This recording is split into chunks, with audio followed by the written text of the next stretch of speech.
Good morning, everybody. We are going to make a start, please. So come in, come a bit closer if you like. Sit down, get comfortable.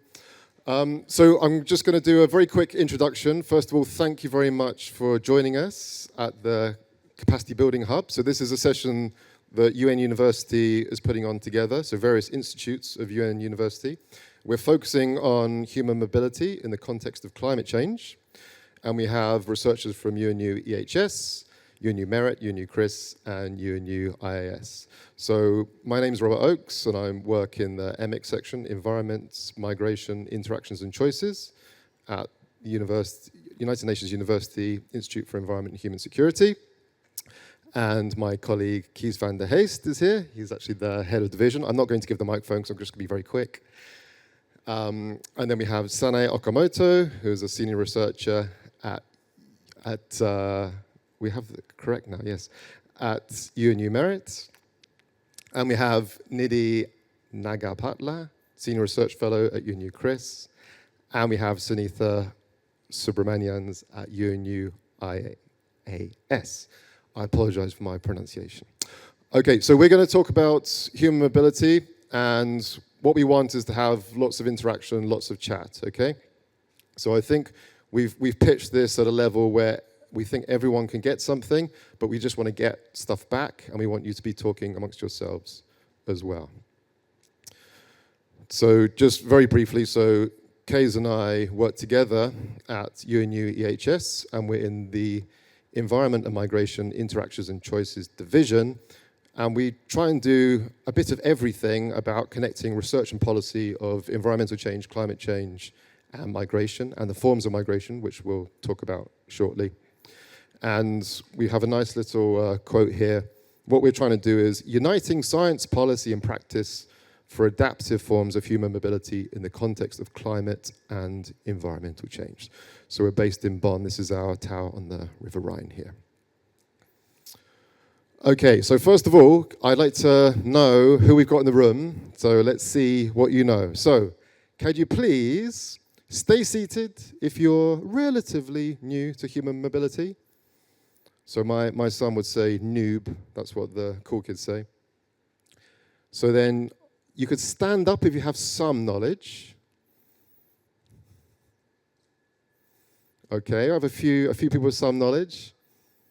Okay, so just to be clear, those who are seated are more or less not experts, a bit new to the field. Is that correct? On the panel as well, I'd like to see. Okay. Yeah, you feel free to be honest. So you're sat down if you're relatively new. You're standing up if you have some knowledge. And then stand up and raise your arms if you are an expert. Okay, one arm, two arms. Okay, excellent. Okay, thank you very much. Okay, so just to set the scene and to give a little bit of input, we have a very short video which we designed last year when we were working with GIZ, putting together an e-learning course on human mobility in the context of climate change. And this is quite a nice way of kind of introducing the theme, but it also goes into some depth. So we're quite proud of it. So we A, like to promote it at any opportunity, but B, I think it's a very short, nice intro to what is human mobility, what are the various aspects of it, what are the triggers, what are the implications. So here we go.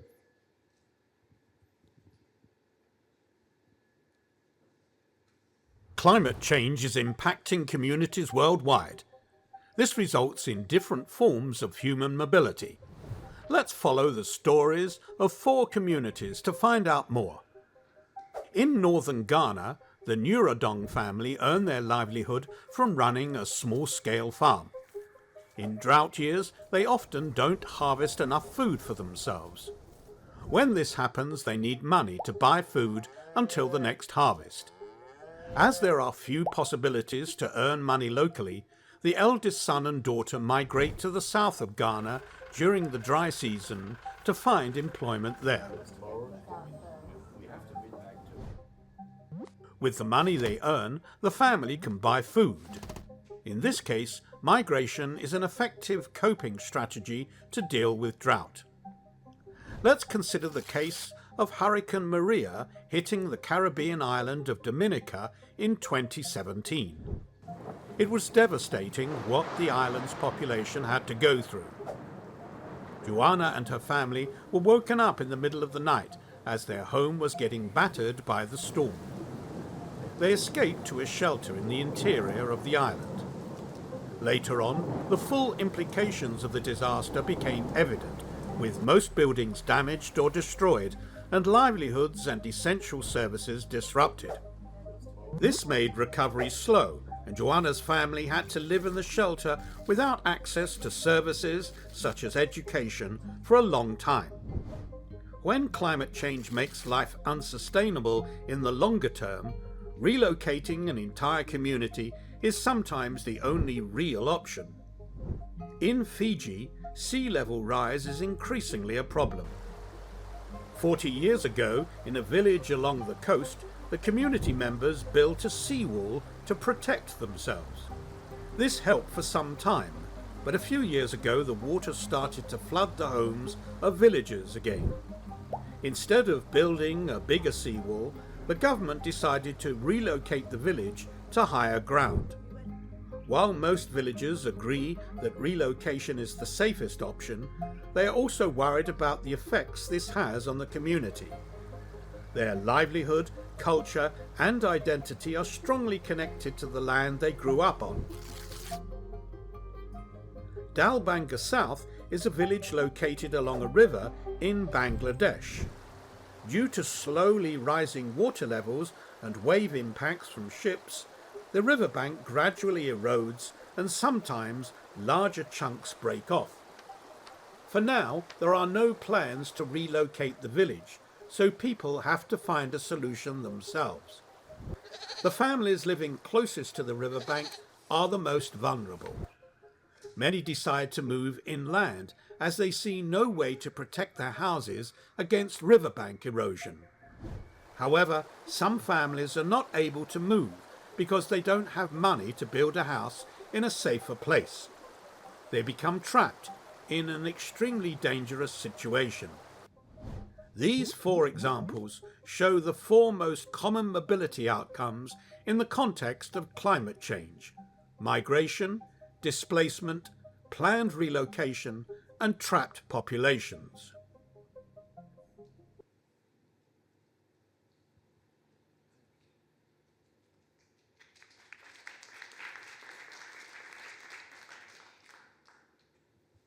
Thank you. So we think this is quite a nice little introductory. So that's the video that we made for the introductory module, but there's actually 9 modules which go into detail. So we have modules on the 4 types which are listed, which we're going to discuss a little bit today.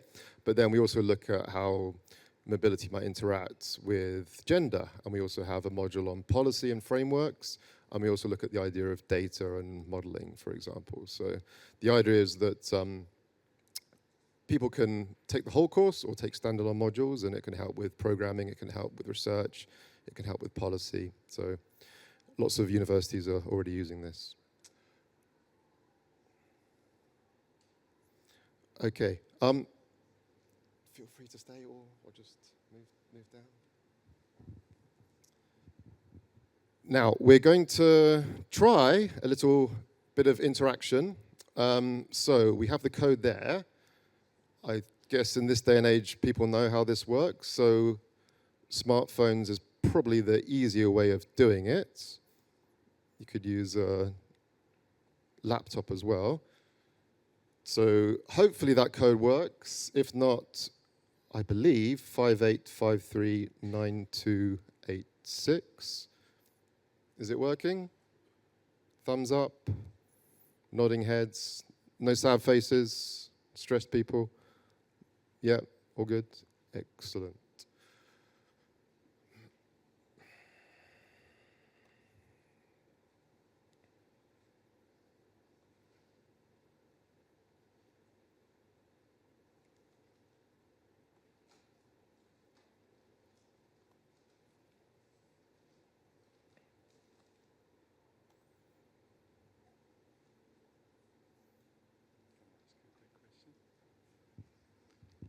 Hi, I'm Kees van der Geest. I was thinking that maybe before we go to the Mentimeter, quickly, the 4 types of mobility we've just seen, migration, displacement, planned relocation, and immobility, there are differences, right? So I just wanted to see who of you could explain the difference between migration and displacement, for example. Anybody? Don't be shy. I think, just a quick note here, I've been now 4 days at COP, and there are a lot of these panel discussions, and I think sometimes they're a bit boring. So I think we have an hour and a half here, and we could make this a little bit more exciting. But for everybody, it only works if we all participate. So here's, you can also say your name. Oh. I'm Bhavya. I'm coming from southern part of India, Nilgiris. It's also affected by climate, and we see both migration and displacement.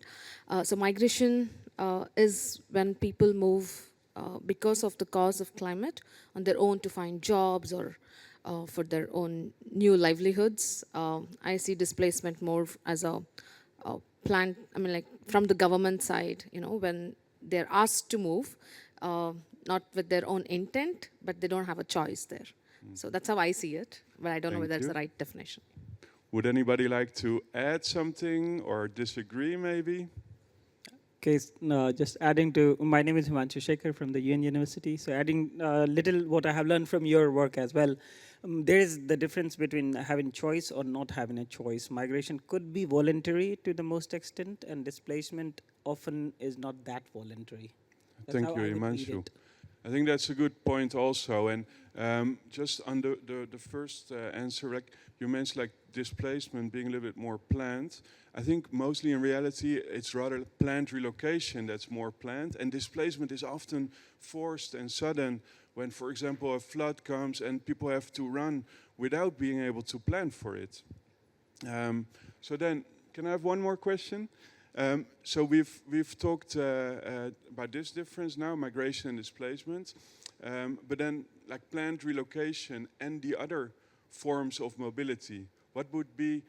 Can you think of 2 differences between planned relocation and other forms of mobility? Anybody? Also on the back. Maybe you say your name first. My name is Hortense Kawagambe. I'm representing the World Association of Girl Guides and Girl Scouts.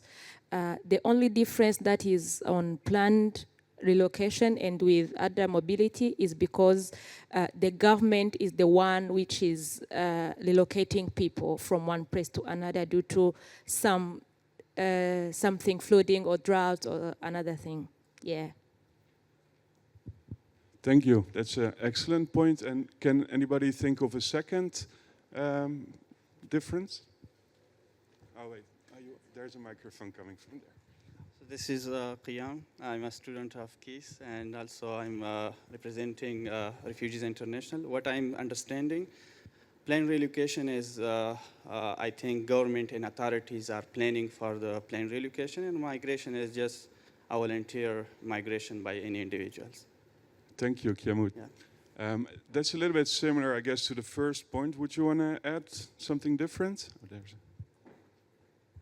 I think in terms of human mobility pathways, they can be directly or indirectly triggered by many aspects. And primarily our understanding is economic aspects or loss of economic activity. Whereas planned relocation could be several, in a way is more coordinated by the local government or national. Could be like construction of a dam and we have to relocate people to some other place to give them their livelihood options back.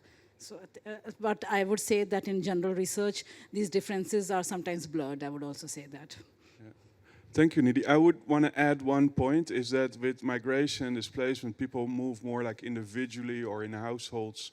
And with planned relocation, it's usually whole communities who move together. So that's another important difference. So back to you, Robert. Thanks, Gaze. Okay, so I think it is nice to highlight the 4 forms of mobility, and we'll come back to that also. But to start with, if this works, we have a kind of open-ended idea here. So what word do you think of when you consider climate change and human mobility? I think there's freedom to write a few words or phrases. Is this working? Just give me a thumbs up. Thank goodness, okay. Thank you. So it could be blue sky thinking, it could be critical thinking, it could be a place of sheer ignorance, I don't know. Just put down some ideas, please.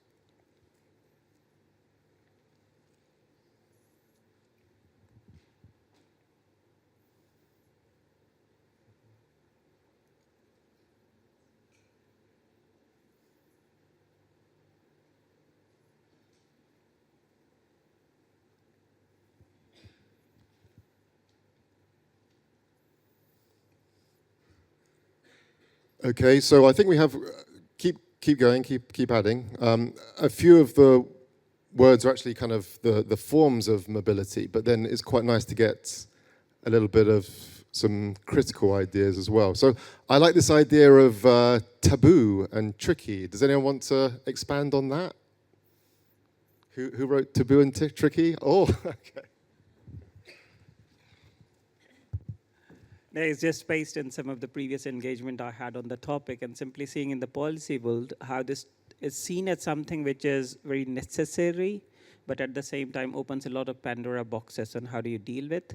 So the first intuition I felt from many agencies was to not to deal in a sense. So in that sense, I felt it was taboo topic. Right. And of course, it's very tricky because it comes with the sense of responsibilities, who pays, who moves, and so on. Yeah, I think this is a good point. And when we consider our work, we can see that mobility interacts with so many other aspects of society, economy, culture, and therefore it can create issues or create controversy, or depending on your perspective about, you know, is migration a good or bad thing, for example. Okay, what about, we've got urgent. Does anyone want to discuss urgent? Or maybe the floor is open. Does anyone want to expand on what they've written and why? Don't be shy.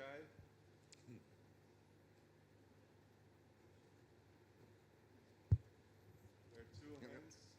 Julia, and then later in the back. Hi, Julia Blocher from the Potsdam Institute for Climate Impact Research. I wrote adaptive, but I see someone else also wrote adaptation. And I think this is because we see in a lot of contexts that people, one of the outcomes of migration can be to increase the adaptive capacities of the people, especially in the origin areas, for example, through the provision of financial remittances or knowledge and skills that are shared from destination experiences. Thank you.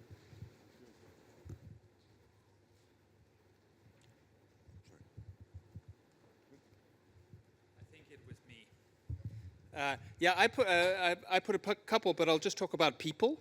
It seems so basic, but at the same time, because it's so basic, it's sometimes easily overlooked when we try to make things technical.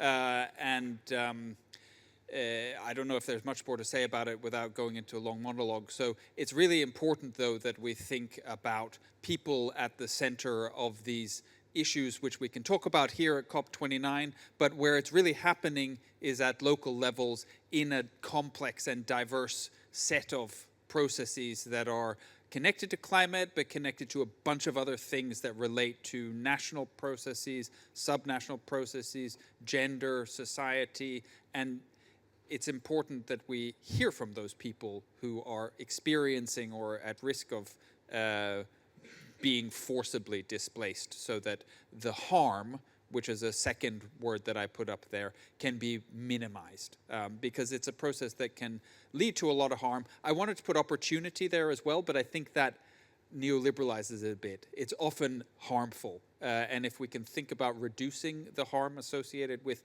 having to move, that would be a lot of progress. Yeah, I think this mixture or binary, who knows, between harm or adaptation, they're both possible, they're both present, but whatever, I think it is really important to have the person in the center. I met a young guy yesterday who was trying to promote a children's COP, I mean, to get a better representation, for example, but there's so many vulnerable groups who could do with more representation. Okay, well, we'll move on to the next slide.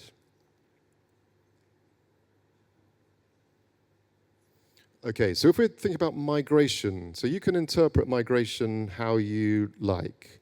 The idea here is to rank which is the more important when we're thinking about the driver of migration. So if you're... Oh. So I think if you're playing around, you can rank them and then you can change the position as well. Maybe one thing to add here, maybe you noticed that we changed from human mobility to migration in this question. I think it's important to realize that migration and displacement may have slightly different drivers.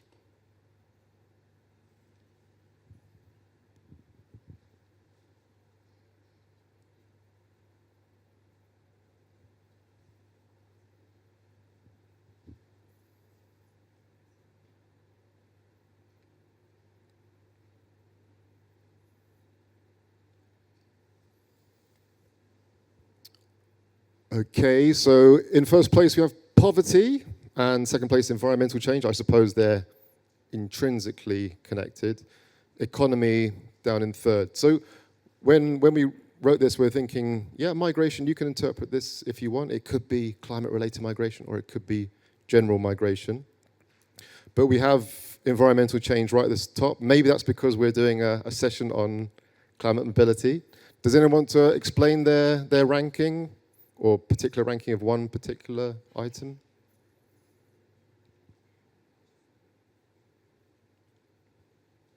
So we have culture more or less low. Is this true? Less important, or just less important relative to the other ideas?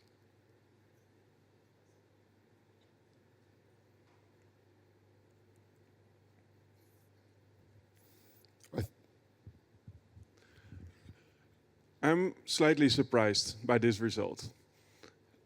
Who else is? I see some hands. Julia, what's your name again, sorry? Matt, yeah. Anybody else surprised about the results? So we're talking about migration, right? Not necessarily climate migration. So if you think of all migration that goes on in the world, would environmental change really be number one? Alvaro? I mean, there were some hands earlier, but yeah, so. Yeah, I'm a migrant. I'm Colombian born and I live in Germany. My reason to migrate was first education, then I went for economic reasons. I chose a country that was cultural compatible with what I did. I wouldn't say I was escaping poverty, but that was also one of the reasons I did. Sorry for the self-centered intervention, but I'm not an expert in other people's experience in migration. Environment, it's something that I would have stayed back home because I like the climatic conditions in my place better than dark Germany in winter, but that's just me. Thanks a lot, Alvaro. I think your example rather exemplifies how all these things work together, right? It's not often like just one reason why people move. It's all these factors working together. Thank you. Hi, my name is Maria. I'm Mexican, and I was just wondering, like, if violence and war would be part of like the top 5 reasons why people migrate. Just because I don't think it's necessarily linked to poverty or culture or education, but if it can be like a category of its own. Yeah. Okay. Yeah. No, I was just checking whether because we could have another ranking exercise here, not on migration but on displacement. And when if I would have thought of like the 6 most important drivers of displacement, I would have definitely have put conflict there. But with migration, maybe a little less. But I mean, that's also open to discussion, and it makes me think of one thing that we say like migration is more proactive, more voluntary.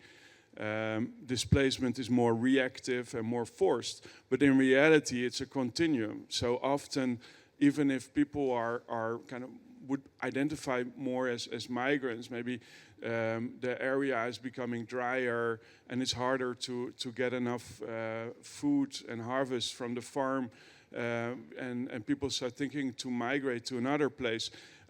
There is a big degree of voluntariness in that because they have different options. But there's also a kind of force, right? People are forced to move because of these pressures on their livelihoods. But with conflict, and especially armed conflict, I guess we move more into the forced part of the continuum where it's more like displacement, right? Last thoughts, Kiamut? I just put economy because of the economic factors. People are migrating a lot to find better opportunities, jobs, employment opportunities, and I think this is what I put it, and I would like to put it at first, or voluntary migration. Thank you. Yeah, good. So shall we move on to the next slide? Okay, so this one, we're going to talk a little bit about planned relocation. So to your knowledge, or perhaps from your kind of thinking about now understanding what it means, so a community-based movement away from an area of risk. Can you put a dot on the map where planned relocation is happening? Or you can also think about the future. So where in the world will people be moving from? I think that the dot is kind of to and from because people are moving short distances.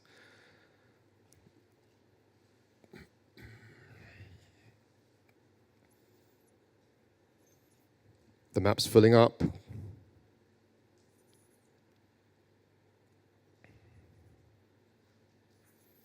So it could be that this is happening now, or maybe you know that it's planned, or maybe knowing the situation, what's projected to happen with climate change, what you think will be necessary. So where will it be necessary that a whole village or a whole town, a whole community has to actually move?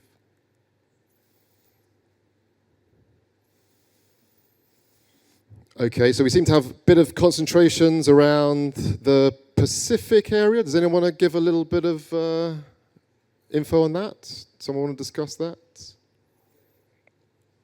Who put a dot around there? We have the Pacific.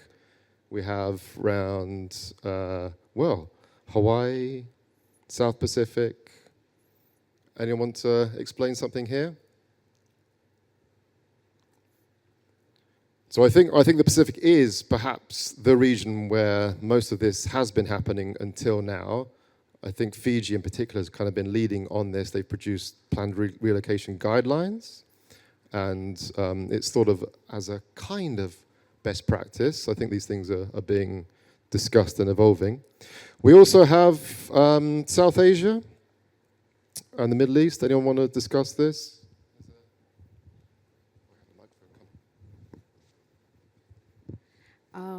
Yeah, I put for India actually. So for us, planned relocation is especially with protected areas.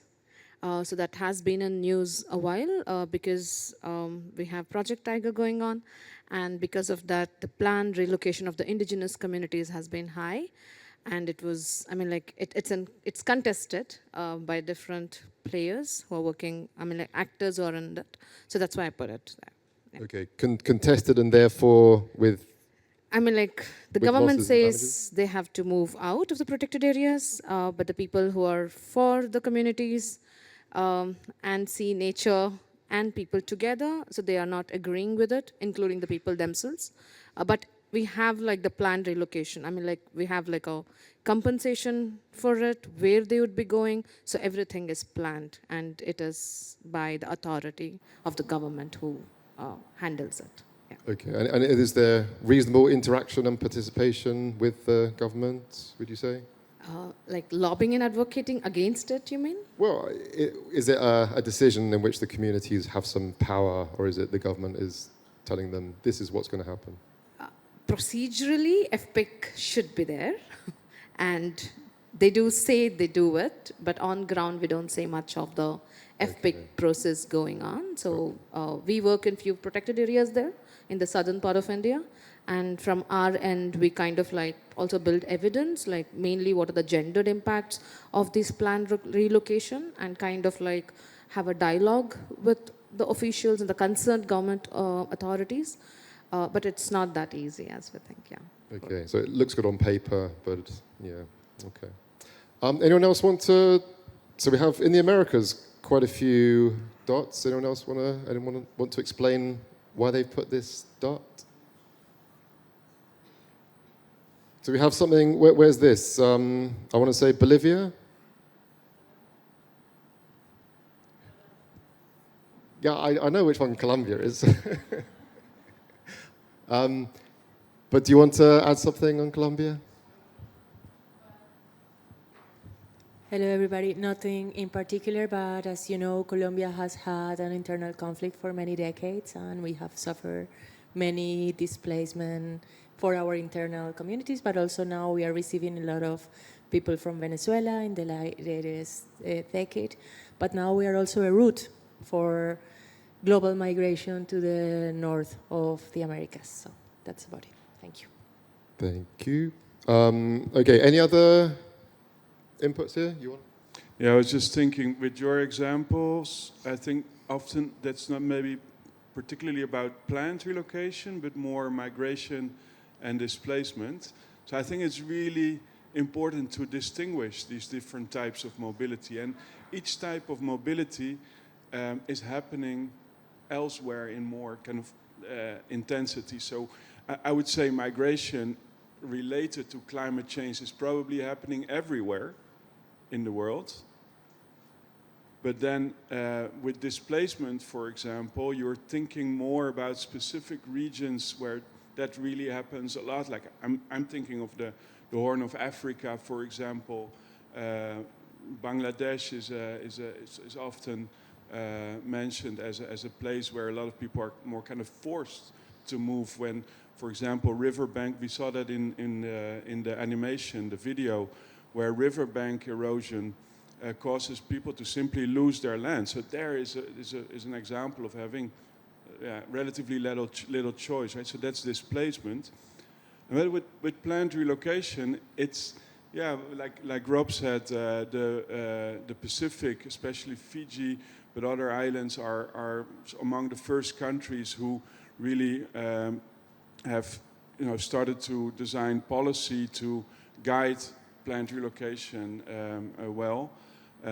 But also in other parts of the world, I see Alaska there. Somebody put Alaska there. There's a number of cases of planned relocation there. The south of the U.S., in Louisiana, there's a famous case. So yeah, but I think it's really important to remember that planned relocation is something that has happened for decades, but not so much because of climate change. So when countries were building dams to retain water, often communities whose villages disappeared had to be like proactively relocated to safer grounds or to drier grounds. And over the decades, we have seen that often the results or the impacts of these relocations on people have been really bad, in terms of their livelihoods, their living conditions, etc. So I love the work on planned relocation in the context of climate change that's now going on our way, has to really focus on not repeating the same mistakes that have been made in the past in the context of infrastructure projects. Yep. Okay, and yeah, I think as with the triggers of mobility, with the maps, it would be nice to do a map for all forms, and but we only have an hour and a half and we have to move on. So we do have another couple of things to discuss here. Okay, so this one, we're drilling down a little bit more into the differences between the forms of mobility, okay? So what you need to do is rate the forms of mobility, not based on what we've just said about what they are, about how we've defined them, but how you think is maybe your reality of how they are. So when we think about each form of mobility, I want to see what you can say about, for migration, to what extent is there an ability to choose when you move? And to what extent is there a need to move? So I think it's a 1 to 10 scale, if you can put those on. And then we'll have some lovely floating dots around. So the same with displacement. What sort of element of choice is there? So if there's a 1 out of 10, that would be very limited choice. 10 out of 10, you have choice. And what about the need? So how kind of important, desperate is the situation? Do people want to move?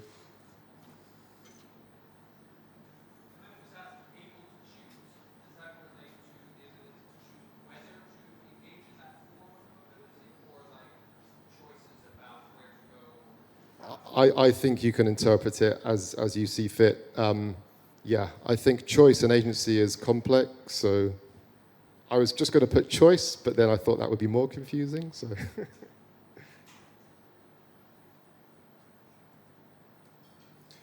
so as you're adding your data, those dots are moving around a little bit.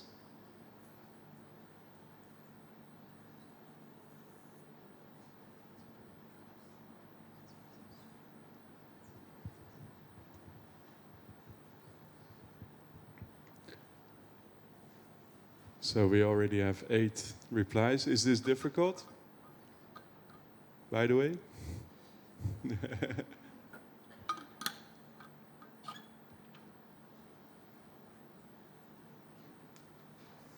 What I see is that clearly the ability to choose is highest in migration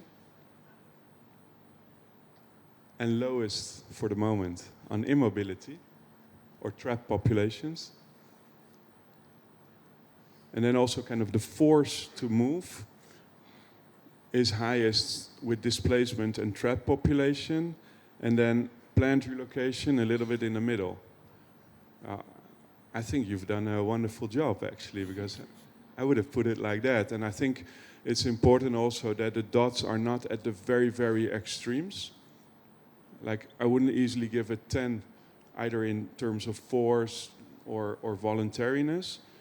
Because there is that continuum that we talked about earlier. Often, we have our theories about the differences between one thing and the other, but the reality on the ground, it's about people, about situations that in reality, even if there's a degree of force, there's often also a little bit of degree of choice, like where to go or when to go, etc.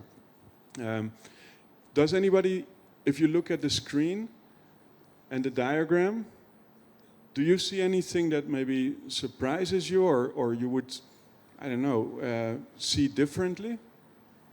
Or do we all agree that this is a pretty good representation?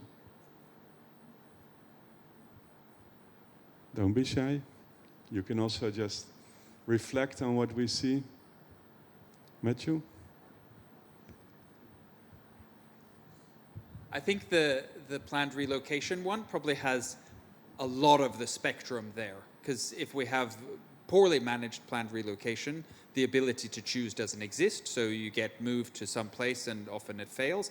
In a good practice reflecting planned relocation, you'll have a significant amount of consultation that enables people to choose sustainable planned relocation. So that one could go really up and down, much like the others, but I think in a slightly different way.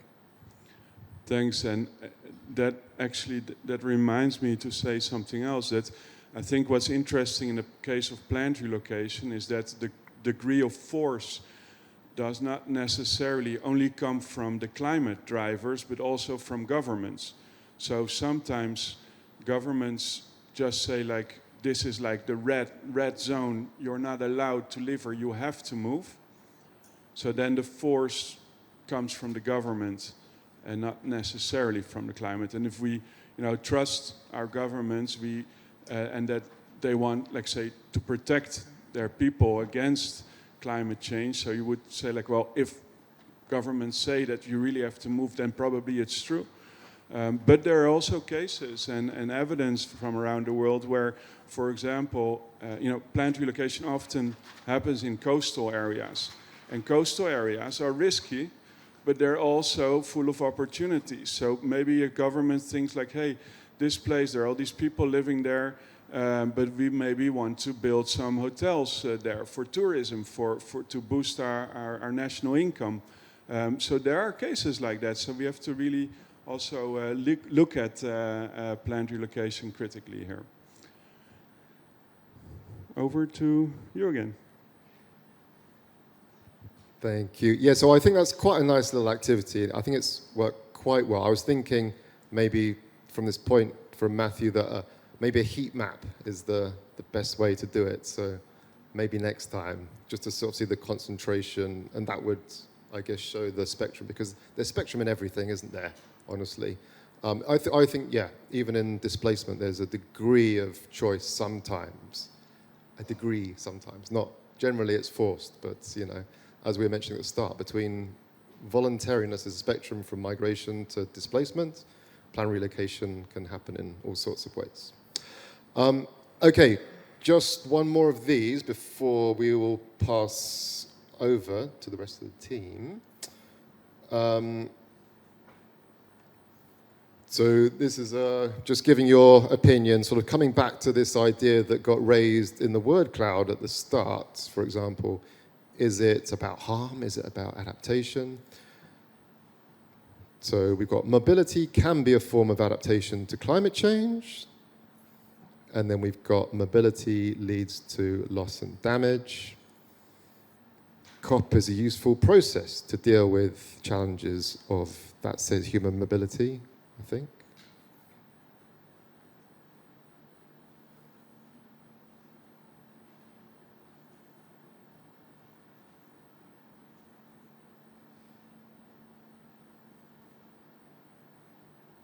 So this does have a sort of heat map, doesn't it, this one, actually?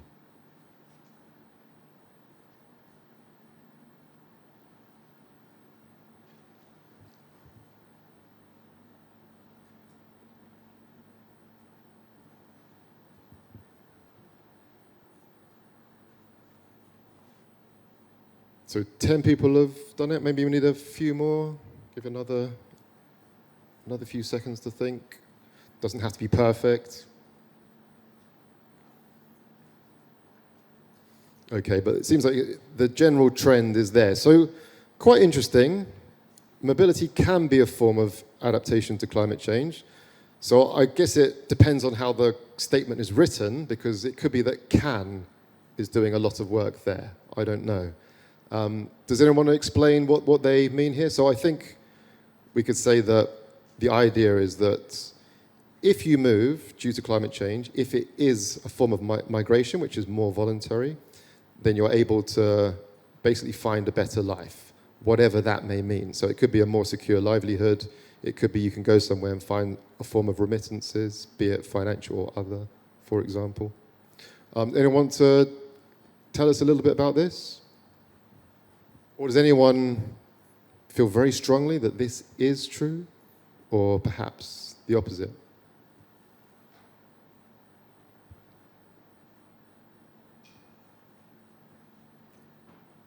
Or we could look at the next one, which is linked, of course. So mobility leads to loss and damage. So we've got 3 and 6 here. So just loss and damage is kind of beyond adaptation.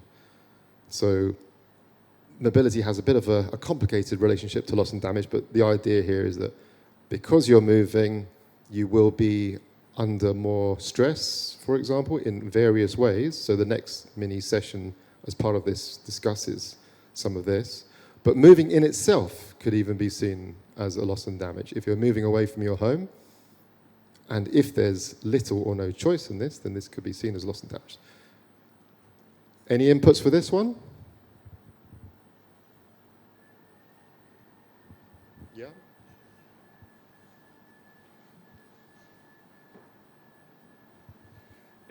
Thanks, Rob. I'm a bit confused about mobility being ranked slightly lower than I would have thought on the loss and damage scale, because I would struggle to find a scenario where it doesn't lead to loss and damage.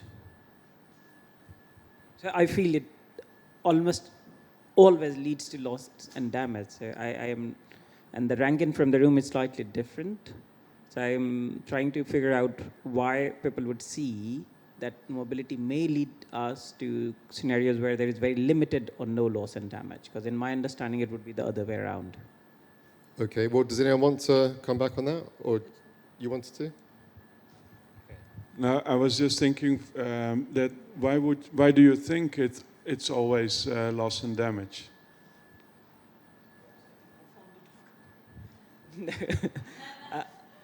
So used to have digital devices. By the way, we are doing a training on the artificial intelligence and devices Monday here. So just a reminder on that. Because even if I move, if I may not have economic loss and damage, I would have a cultural sense, the sense of belonging, the sense of identity, the sense of values. And that I would see that almost always, at the community level at least, would be there that we would leave behind. So I think there is a very strong sense of loss and damage, but it depends what do you define as loss and damage. So it brings back the other question of, are we talking only about the monetary sense of economic sense of loss and damage, or non-economic sense of loss and damage?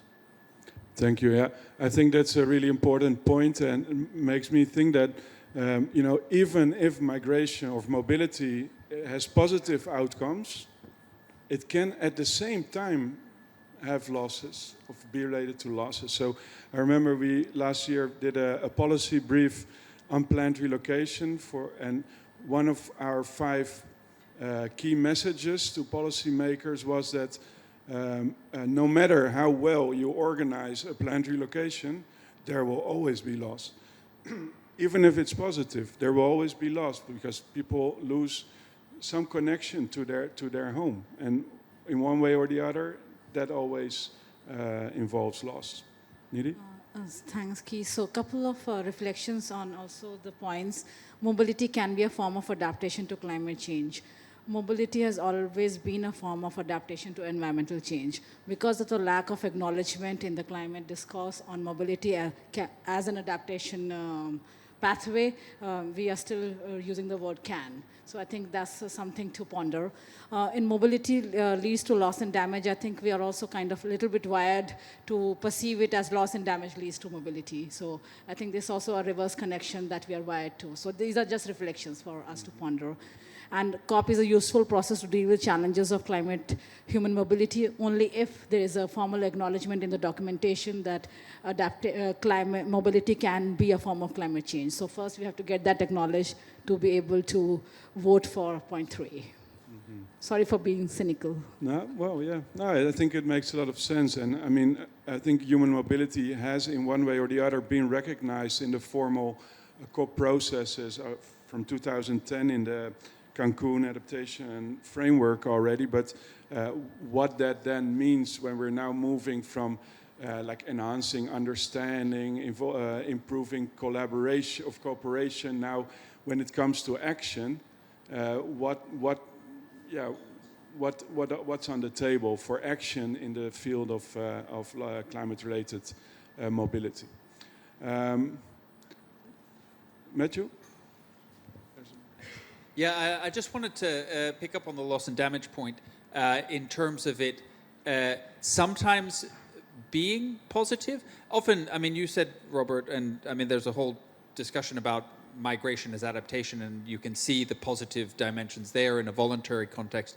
But even when people are displaced, sometimes you get displaced to a place where you find that life is actually better. And that's not to sort of rationalize or minimize the experience, which can be traumatic, but it's not the case that everybody who is forced to leave home ends up somewhere where they feel that their life is worse. And sometimes you can see that. We had discussions about it yesterday. Sometimes you see that dynamic within families, and there can be a gender dimension. And it might be that women sometimes find, well, actually my life in this new context, whether it's a rural or an urban setting, gives me more freedom, more agency, different kind of opportunities than I would have had back where I was displaced from. So I guess the challenge is to find those mechanisms to make it possible for people to experience positive outcomes even from negative drivers. Yeah, very good point. And I think also there's the time dimension, right? So maybe when people are displaced, like right after that, they're in a very tough situation. But it could be that, over time, and we can talk about months or years, but also generations. Maybe people will be better off in their destination areas. Maria, or is it? No, you were Maria, right? Yeah.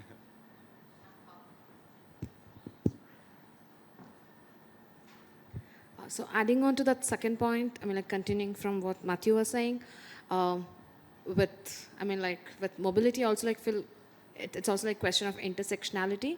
Like taking my own examples, I have like moved definitely from my home. I'm living in a different place, and what he said is true. I get more agency, but it also like has an age factor. It also has where I'm coming from, and also like some of a background to support me if something goes wrong. I mean, like to kind of like cushion the damage. So we need some help. So I really believe intersectionality plays more. So it wouldn't be the same for a tribal woman with whom I work to move from a place and say that it has like helped better. So sometimes it kind of like, like damages more than like the positive things. So. Yeah, the intersectionality is definitely an area that still needs more work. And we wrote a paper last year that was kind of talking about an agenda for research, and within that we said that it's a relatively new field of research, so there's so many elements which have not been properly looked at. So children, gender, a bit now, disability, ethnic minorities, none of these things have really been done in depth. But yeah, I think it's so context specific, and this is why it can be a form of adaptation, it can be a form of loss and damage, and it somewhat depends on the form of mobility also. And just, I'm going to wrap up our mini session before you go, Sanay. But this is something that I think is being addressed in COP compared to when the first COP I came to was Marrakesh, whenever that was, 2016, so what number that would be. And there were like 2 official side events on mobility, and now there's so many side events, so many other events, so many pavilions. So yes, as you were saying, documentation, having things written down is the important part, but these conversations, I think, can be quite useful. Right, so we're going to change presenters now.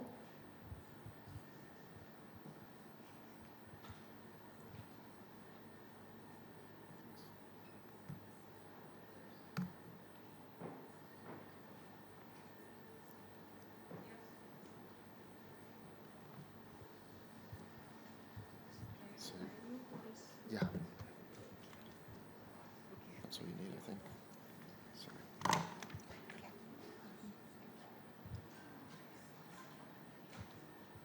Okay, thank you very much.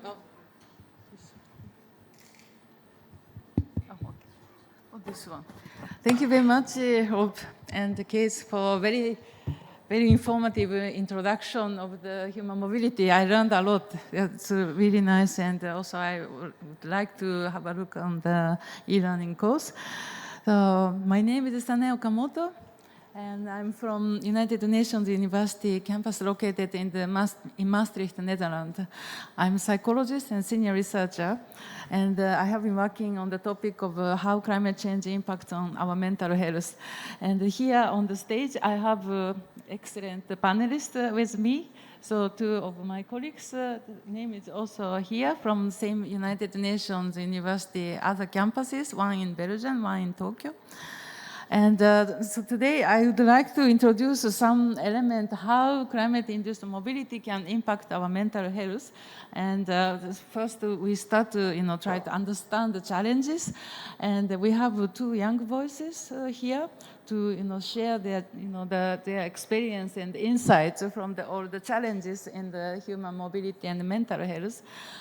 And then I would also like to invite some of you in the audience, if you know any experience or if you witnessed some event, people are suffering in the really well-being and mental health and impacted.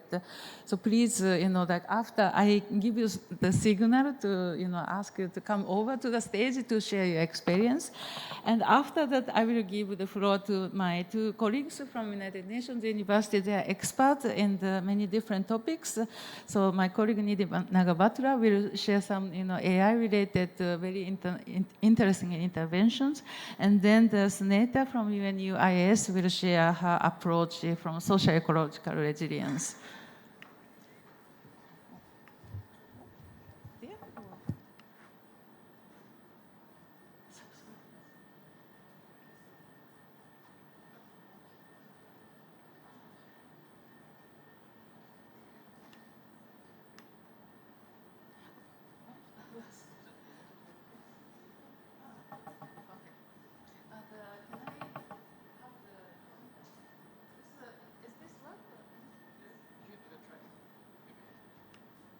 Yes, perfect. So the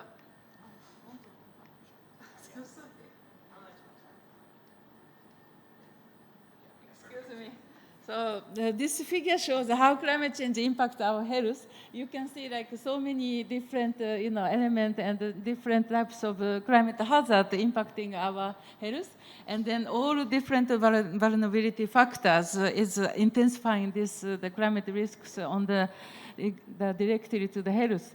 And climate change impacts not only like the mortality and the injury type of physical health, but also impacting our mental health. And so, for example, 3.6 billion people already live in areas highly susceptible to the climate change impact. And also, yeah, that's good. Thank you. And then also it's predicted that by 2050, migration as an adaptation to climate change will be implemented by 200 million people, either voluntary or forcibly. So you can see like how much impact is coming to us, not only how we live, but also our mental health, how we handle our living and the life events. And if you look at how climate change impacts on our population, our mental health and the population's mental health, you can see at the left side how communities directly affected by climate impacts. People lose houses and properties, and also people get exhausted by high temperatures, and also people suffer from like agricultural damage and also like loss of income, and then also of course forced migration or displacement or planned relocations. We learned a lot of different terminologies related to this, the human mobility, and also loss of habitat, loss of like livelihood, and also like a familiar environment. And right side, you can see how communities indirectly affected by climate impacts. So many people also feel like witnessing changes in their homeland or familiar environment also makes people feel very, like mentally exhausted, or some people also experience distress, anxiety, and depression. So, as I mentioned, the climate change impact on our mental health. And taking care of mental health is not trivial. So mental health affects how we think and how we feel, how we behave, and it also affects how we handle our daily stress, and also how we relate to others, and also how we interact with our living environment. So how we make life decisions, such as migrating or moving the decisions. It's also not individual health. So like if you are like mentally healthy, you can also interact with your family, your friend, very nice way. But if you are suffering with deep in your mind, it's also impact your family and friends and your community. So it's not individual health, but also community health. However, most of the country allocate relatively very modest budget to health systems, and in that modest budget, average about 2% are allocated to mental health care support. So the situations are even more severe in the places where the health systems are already inadequate, and also the places where the mental health condition considered as a stigma, cultural stigma or taboos are even more difficult. People cannot seek the support easily. And recent research also shows this is not only like in general population, but also population who are also suffering in the relation to the mobility. And research shows increased mental health disorder among displaced the populations. And for example, the because of the displacement and the migration, people might lose a sense of belonging to the community and also the homeland and the home environment. And also some migration and displaced population might experience discriminations at the host countries or communities. And also people lose social, environmental, and cultural connection to their community and the homeland that also impact our mental health. And then also, as I mentioned, the access to mental health services are often inadequate in many, many countries, including community-led culture-sensitive support system. And also, as I mentioned, this cultural and social stigma is always, making people to hesitate to seek official support or even unofficial support. And also, some people get too late to get proper support and then ending up very difficult situations. And also, as we learned, the human mobility also contains a lot of decision-making period of people's life course. And the lack of reduced sense of agency in decision-making, especially the case for displacement, I think this is also deepened mental health challenges for people who are forced to migrate or forced to be displaced. And then other thing is also the barriers to social reintegration. After you move to different community, different environment, this causes double stigmatization. So one stigma is people feel stigmatized as you are treated or considered or seen as a migrant. And second stigma is coming to you are suffering mental health conditions. So double stigma is a barrier for people to really reintegrate, regenerate to the new community. And that causes the social withdrawal.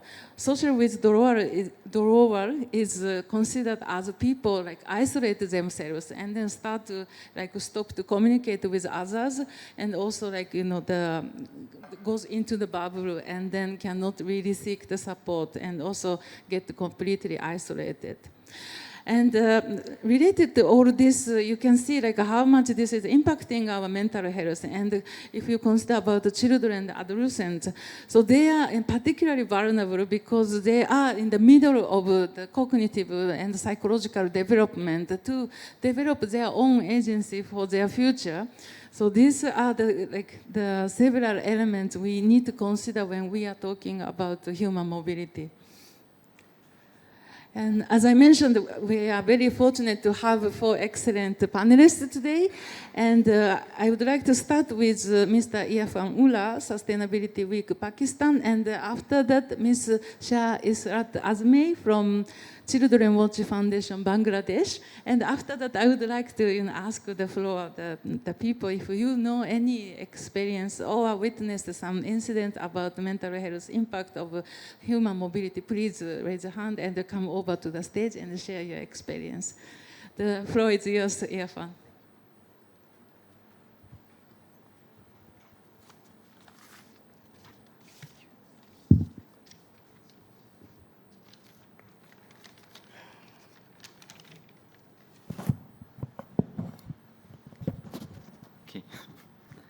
Hello, everyone. And yeah, first of all, thanks for the opportunity.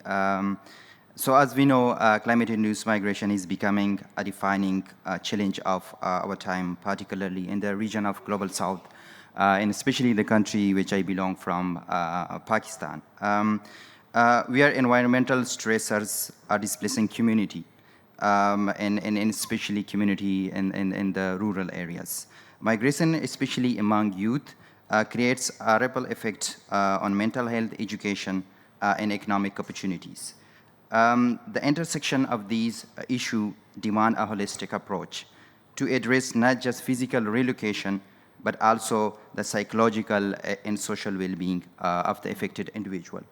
And specifically talk about the impact of climate-induced migration on youth and also an adolescent. Among the topics, when youth leave their community due to climate stress like floods and drought and other disaster, they often experience anxiety, homesickness, and loss of identity. And also the family left behind face emotional distress, especially a traditional support system weaken deepening mental health crisis in rural areas.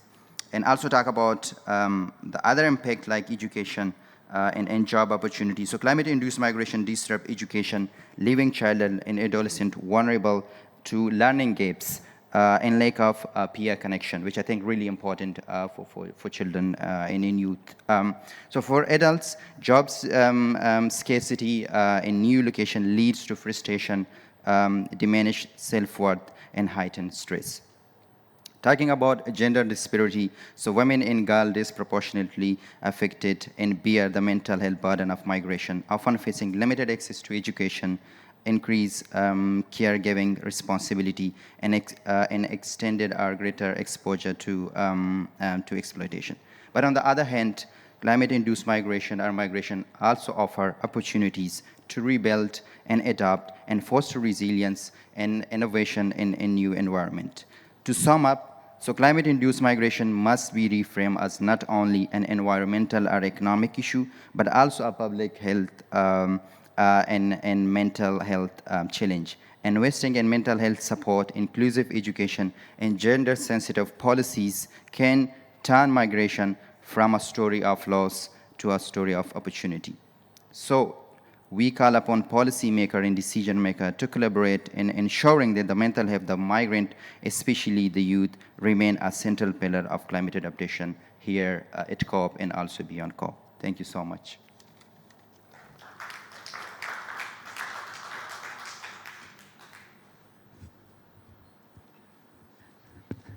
Please, Ms. Shah Israt Azmeri, floor is yours.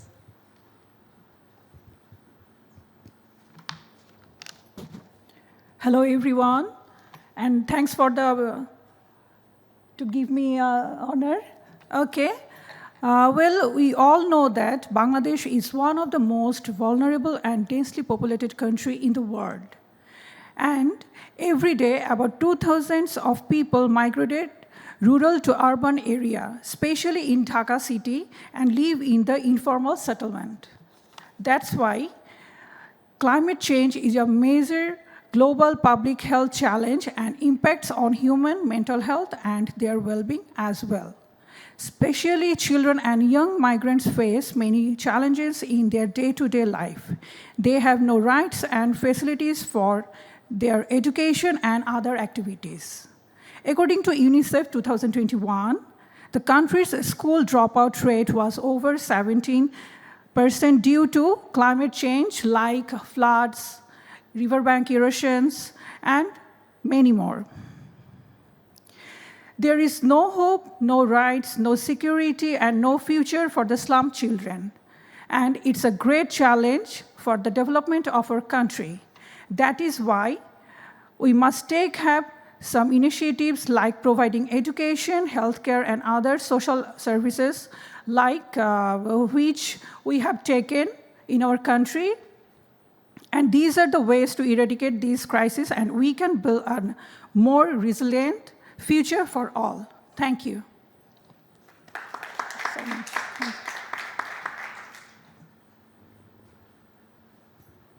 So now I would like to ask the floor.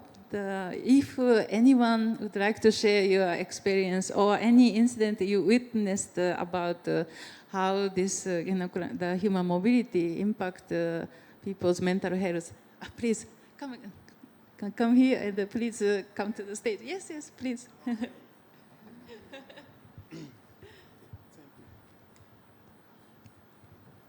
Good morning. My name is Hamilton Tembe. I'm from Mozambique. I'm representing Minister of Economy and Finance. I will try to make long story short. We are talking about communities, people who are affected by the climate change. Most of them is the local who have been affected by the climate change. So what's happening in Mozambique is that in the moment that we try to move those people to the safe places. Unfortunately, they are dealing with people who are really horrible. I'm talking about some of them is policies. What they do, they rape the girls, some of them. Other ones, they try to incentivize teenagers. They give them money or food. They make this kind of granted to rape them. So when we used to do this kind of training about the climate change through the Minister of, we call it in Portuguese, Ministério do Interior, the police minister, they bring us a lot of very, very, very bad history about this kind of situation. Imagine a young children who sees their mother or sister being raped. How the people who were raped manage this kind of loss? First, because they lost their life. They have to leave behind their houses. They cannot stay there. While they are trying to overcome this loss, they are coming to face another kind of loss. Some of them, they kill themselves. So this is not something that we have to see as something simple. It's way more than that. This is the history that are reported. Imagine the ones that we don't know exactly what's happening. Thank you. Thank you very much. It's very, very moving, and like this kind of life experience is really important for us to really understand and get more the hand on what we need to do and what we need to consider for the climate policy making. And is there anyone else? Please come. Hi, thank you. And let me also introduce myself. I'm Remco van der Pas from United Nations University International Institute for Global Health. So another colleague in the room. So good to see you all here. Because we're working on global health, I wanted to react a bit on the mental health discussion. And one warning is not to medicalize it. It should not become a psychiatric criteria, which is in the DSM, and then we'll find ways to treat it with medicine, etc. It's just an argument to make it much more of a broader health promotion, public health, well-being intervention, where we really think about community building, of trying to work with people as to improve health in a holistic sense. Just not to think it in silos. And I think this is where the debate about resilience is interesting. We can be individually resilient, but only facing shocks is not sufficient. We need to think a little bit beyond and how to rebuild communities in a very changing world. Health has a role, but we need to do it very intersectorally, and that's a little bit what we're looking forward to collaborate with you on this.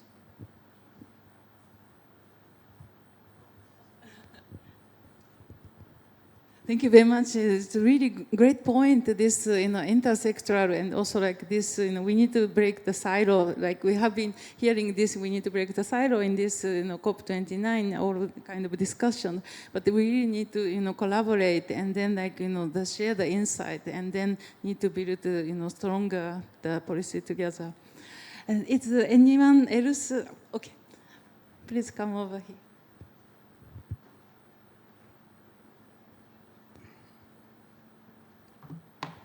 Hello, my name is Qiyamuddin Ikram, and I'm representing here Refugees International. I will be just highlighting few things because I'm from Afghanistan, so Afghanistan is decades of conflicts and instability for the last few decades. We had a lot of issues with the forced displacement and especially the internal displacement, but recently we had like severe drought conditions in Afghanistan, and we had like 3 consecutive years of drought conditions.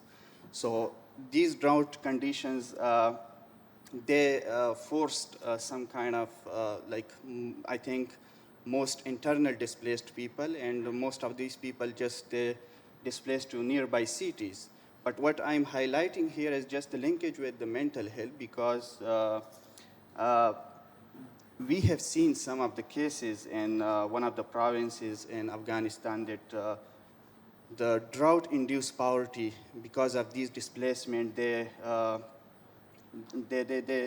because of that, there were some kind of mental issues with girls especially. So the girls were having a lot of depression, anxiety, and trauma. And also because of the family burden, and because they were poor because of the drought conditions, and they have been displaced. So some of the early marriages these were some of the results of those drought-induced displacement. And because of that anxiety, early marriages, so the girls were having some kind of anxiety, mental stress. So some of the cases we also have seen that some of the girls they were ready for the suicide. So I think this is one of the examples that I have seen also, like I have heard from the people there. So I think this is one of the important issues that we should be like to consider this. And yeah, thank you all. So.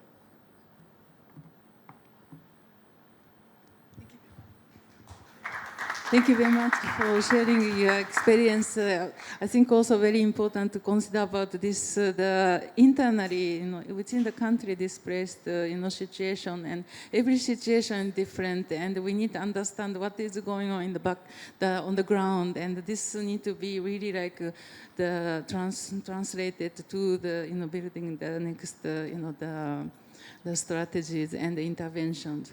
And now I would like to, of course, I would like to hear more about the life experiences, but now I would like to give floor to my colleagues.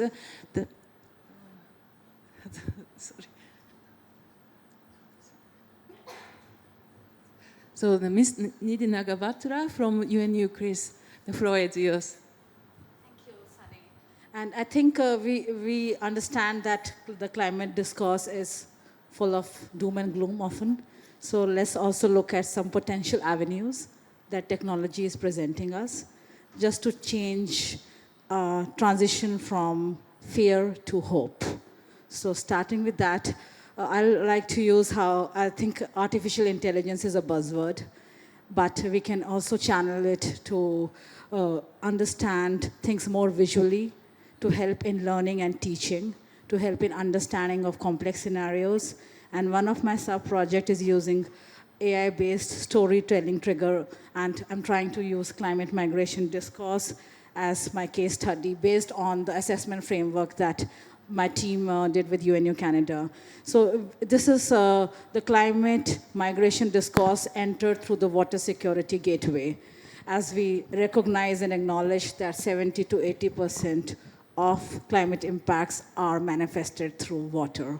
Too less water, too much water, water extremes. So water is an interesting gateway to unpack the complexities in the water migration nexus. And when you give states and communities a mandate to do that assessment on climate and migration, you need to give them some framework of where to start, because there's often lack of technical capacity, human capacity to how to get started from documentation to action. So one of our assessment frameworks on the screen can be customized. It has interoperability, and it sort of frames around water scenarios as an entry to the climate migration discourse. Too much water, too less water, and water extremes. So water quality, water quantity, and water extremes. They are indicators that may apply to particular contexts and communities, so you can populate it to your own case study. And that was the very advantage of using this framework. And with this framework, we identified there are 2 scenarios, water-related scenarios, that are cutting across various communities. One is that of drought and floods. That's the most easy interpretation that we can enter this discourse.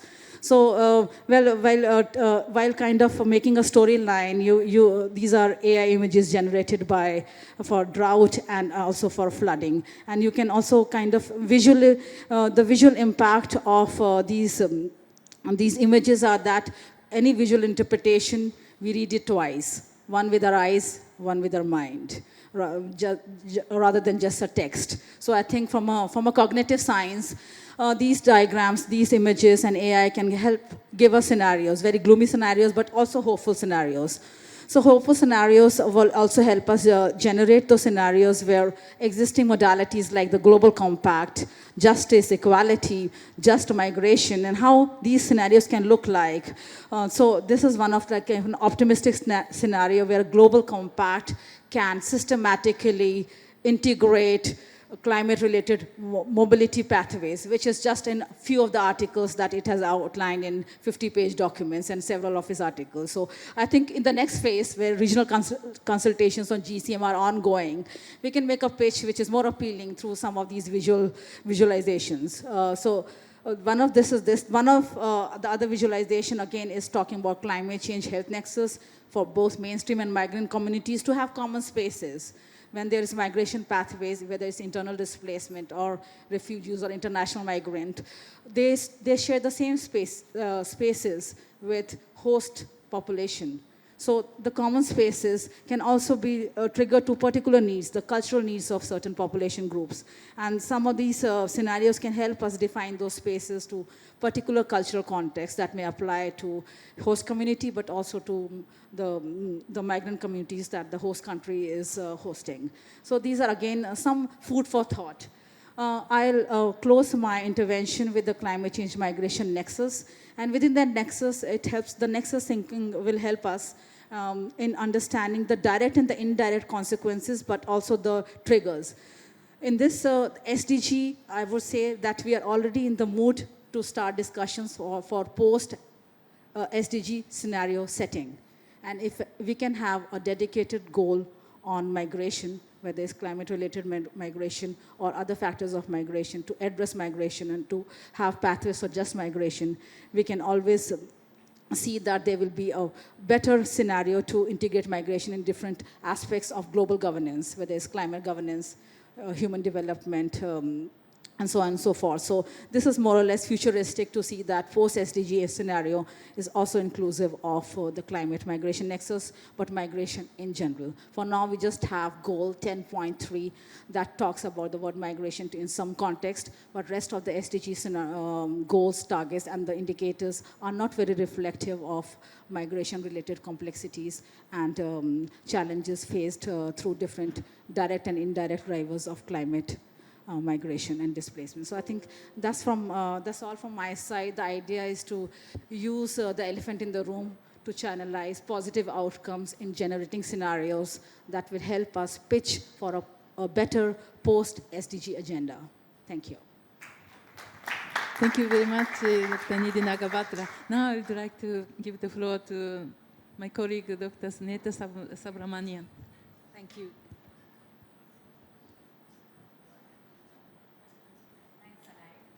I think it works. Thanks, Anai. So yeah, I didn't actually align it with Nidhi, but I also wanted to end with a message of, I guess, hope. So I work a lot on socio-ecological systems, and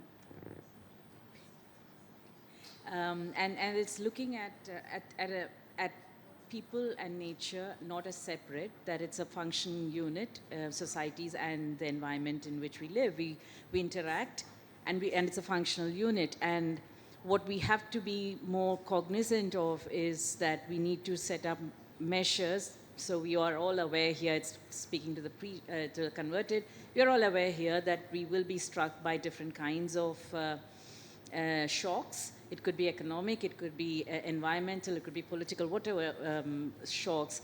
And what we need to put in place are mechanisms to adapt, to cope. And so it's being more resilient, even when we fall down, to be able to get up and pick up. We may not be able to go back to the earlier normal, but to a new normal, but to have the capacity to get there, no? So in the work that we do, and what I wanted to highlight is that we are increasingly seeing two big points I want to highlight. One is that we are seeing that interventions by institutions are also shifting in this direction. So for instance, the International Tropical Timber Organization in the past was looking for them, forestry activities of promoting sustainable forestry initially was all about having sustainable forestry activities in an area of forestation.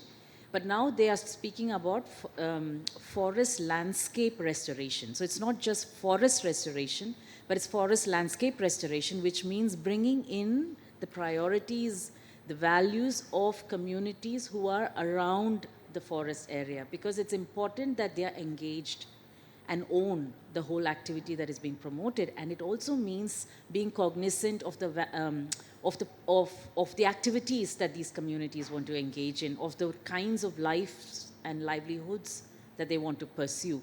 And that's a welcome development. And we see this in different sectors. It has to catch up more, but it's happening.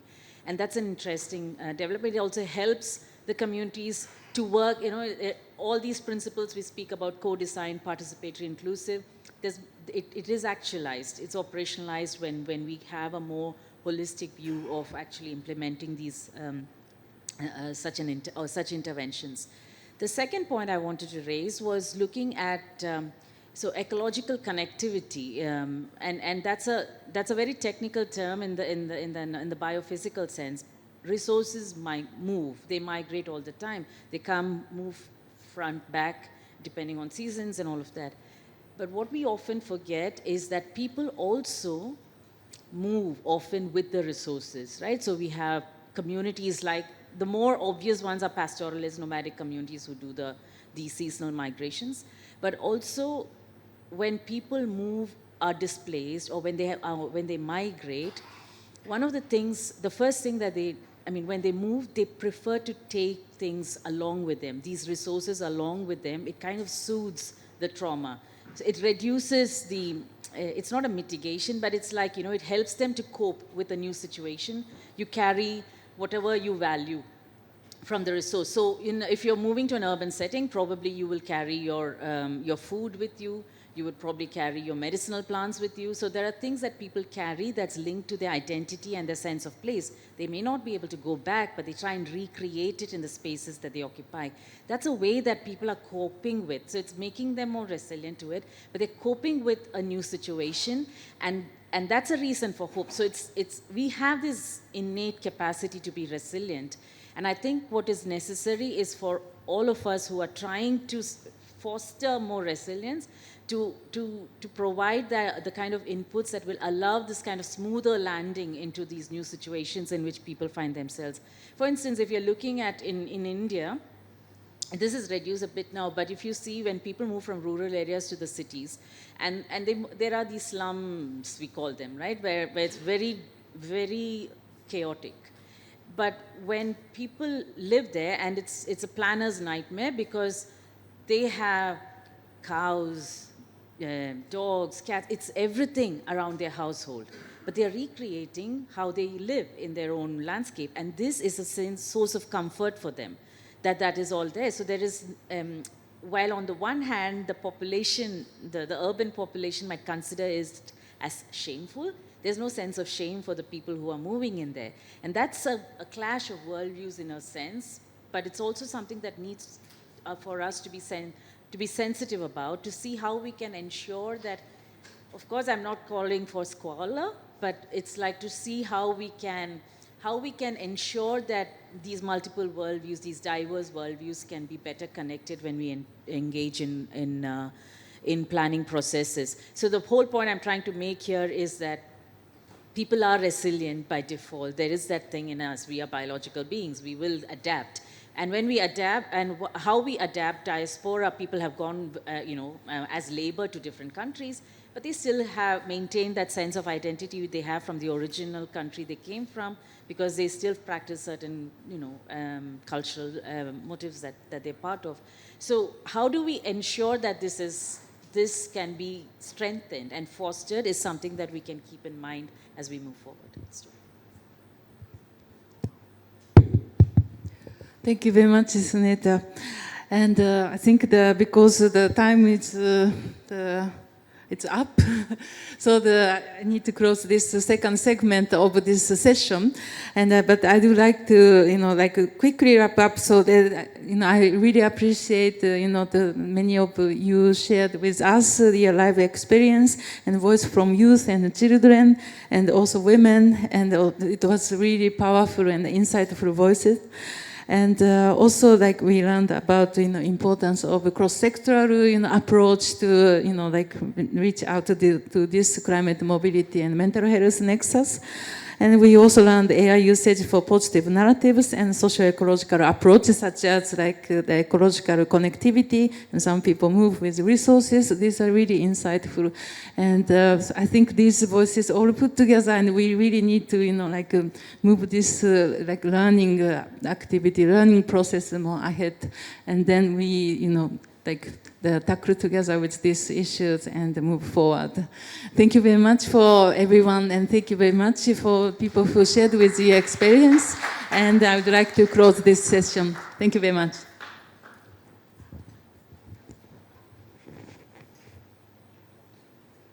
Thank you very much for coming. As you go out, there's a QR code which you can scan to get a certificate for attending this Academy session. Thank you very much for being here.